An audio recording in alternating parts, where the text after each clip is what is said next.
Hello everybody and welcome to the news update for the week of June 16th. So just when I think I know what I'm going to be talking about in an episode, Disney comes out with some new information out of the blue. So we're going to be covering not only the new concept art that came out for the Monsters Inc. land at Hollywood Studios, but we're also going to be talking opening date for Test Track. So let's get started. So there's been a lot of speculation around the opening of Test Track. They've given us very broad information about this redo, but nothing specific.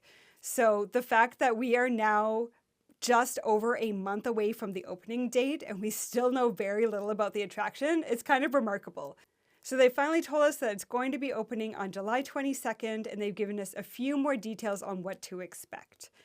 One of the interesting things is they keep talking about this throwback to the history of Test Track and even to the world of motion. The new details that they're bringing out about this is not making me feel that spirit, but it's still yet to be seen. So they're talking about how they're going to be focusing more on kind of the future technology and the future possibilities of cars. And this is obviously not a surprise, right? This is a GM-sponsored attraction, so obviously they're going to be talking about the latest and greatest things that they're going to be putting out there. So I actually work in the traffic industry, and we've been talking about a lot of these concepts internally on our side for a while, so it's exciting to see this integration with Disney. But we're talking about like self-driving cars and V2X, so vehicle to everything or vehicle to infrastructure. There's a bunch of different terms around this, but that idea of like the communication and the future possibilities of the technology in your car. So from what we can see, they seem to be focusing on a lot of the self-driving features. So how they're using cameras and sensors to be able to detect things in the environment around them to kind of feed into those self-driving features. And then how they use LiDAR to make sure that we're incorporating safety measures and that how this all kind of integrates together. So this really strikes home with me as I've been working in kind of the V2X or infrastructure to vehicle communications for a while now.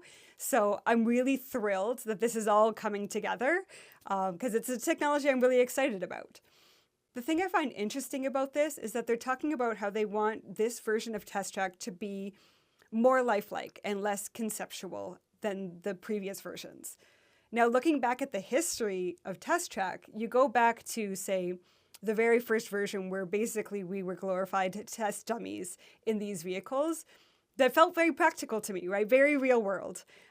We got a little bit more concept-y in the second redo, but I've never really found that Test Track was really super conceptual and out of this tangible world. And so for them to say that they want to bring it back in and make it more real world when they're bringing in kind of this future technology that we're just starting to touch on, it seems like an interesting combination, but I'm excited to see how they pull it off. Obviously, the technology they're talking about, although it is futuristic, is not crazy off in the distance, right? So although it may seem like it's not real world functionality, it may be very soon. So that could be the tie-in. So the other cool thing that they seem to be bringing in with this is that they want to make it more about why we drive, the enjoyment of driving, the road tripping, the creating memories with family and friends. So they're bringing it into the Pacific Northwest, and they're even bringing in like specific trees so that they can really make it tangible of that experience of road tripping with your family. So I like that idea of it.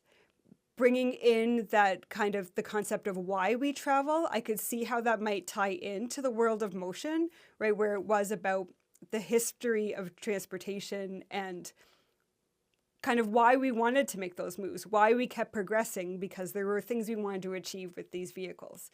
So if we can bring it back to that of like why we drive and why we want these cars and the experiences that we want to kind of enable with them, I can see that. So I'm still not exactly sure how this all ties in together, but I am glad that we finally have a date and that it's so close.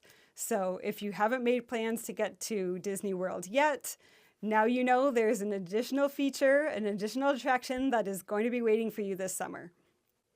Now, of course, the other big news for this week is the newest version of the Monsters, Inc. area concept art. So looking at the old version versus the new version, obviously not dramatically different, right? Like this is about what we were expecting, but some of the details are becoming a little bit more clear. Some of the things that we saw kind of disappear from the concept art seems to be coming back. So let's dig into what kind of these differences are. So you can see we've got the theater over here. So this is obviously the old Muppets theater. Structurally, it looks very similar to what we have there now. So not a dramatic change. And we think this is where the Monsters, Inc. laugh floor is going to go. They did change the name of the theater. So now it looks like it's going to be the Glob Theater, which I think is a great name. It's super true to kind of the Monsters, Inc. world. So that's really nice to see. So the other big change is the fountain. So when you look at the previous concept art, it looked, again, more like a globe kind of structure in the middle of the plaza. The fact is they've now gone back to a fountain. So structurally, this looks very similar to the existing Muppets fountain now, which I think is a good move. So you can see kind of the water spurting up the sides, the multiple levels to the water fountain. So I really hope that they lean into this idea, because if you think about the Monsters, Inc. universe, they really lean into variations on things that we have in our real world, right? So you look at the Glob Theater versus the Globe Theater. So if they could kind of do a Monsters spoof of the Muppets fountain, I think that would be a really nice kind of homage to the Muppet structure that was there and perfectly fit into that spoof idea that we see all throughout Monsters, Inc. So I'm hoping that that is the way that they go with that. We've obviously still got our whole bathroom section over here. Again, it looks very similar to what we have now. Now here's what I want to see in this washroom, which I know is an odd statement to say. But if you look back at the original Monsters, Inc., they actually have a scene in the Monsters, Inc. washrooms in the building. So conceptually, not a stunning washroom, right? Like it still looks pretty generic washroom stalls. But where the opportunity lies is to do something similar to what Universal did with the Moaning Myrtle bathroom, which is boo singing. I want to hear boo singing in the washroom stall every so often while we're in there. I think that would be such a nice little treat. I always like those washrooms. They're very conveniently located. So I think that would be a really cool thing to pop in there. Listen to this and see if you agree with me.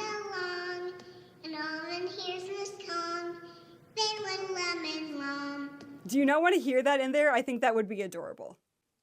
Moving on from the washrooms, there's a lot of greenery throughout the whole area, like a variety of different trees with different coloring. Overall, they've made this area look super bright and vibrant, which is perfect.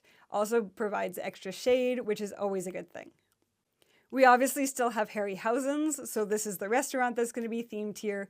Obviously a perfect integration with the Monsters, Inc. universe to have a themed restaurant that actually exists in that space and can really create that immersive experience. My guess is we're going to see some really cool animatronics in here and some really cool like show scenes that happen while you're dining, because there's just too many opportunities there to not take advantage of that.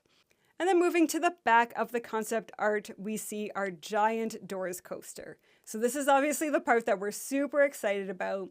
We've been seeing concept art for years being teased out there. So to see this come to fruition is really thrilling.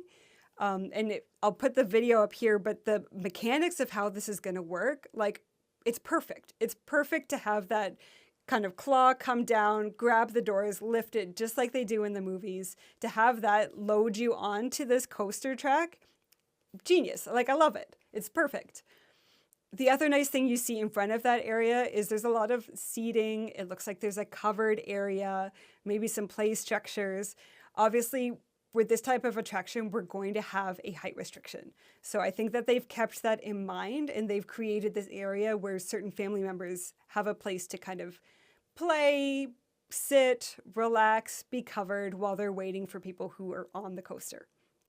So obviously nothing groundbreaking with this concept art. It is very similar to what they had before, a little bit more detailed, a couple little tweaks, probably not the last tweaks we're going to see, but knowing that those construction walls are up and that they're actively progressing on this is really exciting news. The other question I have, so if we're pulling Monsters, Inc. Laugh Floor out of Tomorrowland, where it never should have been in the first place, I'm sure you agree, and putting it into Monsters, Inc., because obviously it's perfectly suited there, what are we doing with that space? Because now we're talking alien encounters gone, Stitch is gone on that side, and then we will have nothing on the opposite side. Tomorrowland's already a little sad. So hear me out, Muppets in space. I'm just saying, if they're taking away our Muppets, it's great that they're putting Electro Mayhem into the Rock and Roller Coaster, but I want my classic characters, right? I want Fozzie and Kermit and Miss Piggy. If you look at the Muppets in Space poster, all of those classic characters are there.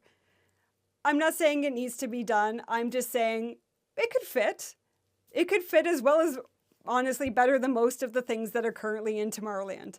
So I'm throwing that idea out there. I would love to see it. There's a big theater. It's a pretty easy conversion to add a new Muppet show in there that is appropriately themed for the area. Anyways, tell me if you agree with me, if you disagree. I'm sure there are a lot of ideas for how we can improve Tomorrowland. That is a conversation for another day. But thank you for joining me again this week. Again, we're putting these shows out every Wednesday at 6 p.m. Last week, we started our series on how to work remotely from the Disney parks. So you'll see me with my laptop trying to find places to take meetings, quiet areas where you can find outlets in the park. So whether that's something you want to try or you're just looking for some quiet areas with an outlet to charge your phone, that's a good series for you because I will cover a lot of those, let you know what works and what doesn't work. So we have more of those coming out over the next couple of months. Make sure you like and subscribe to this channel, hit that notification button so you don't miss any of our videos, and we will see you next week.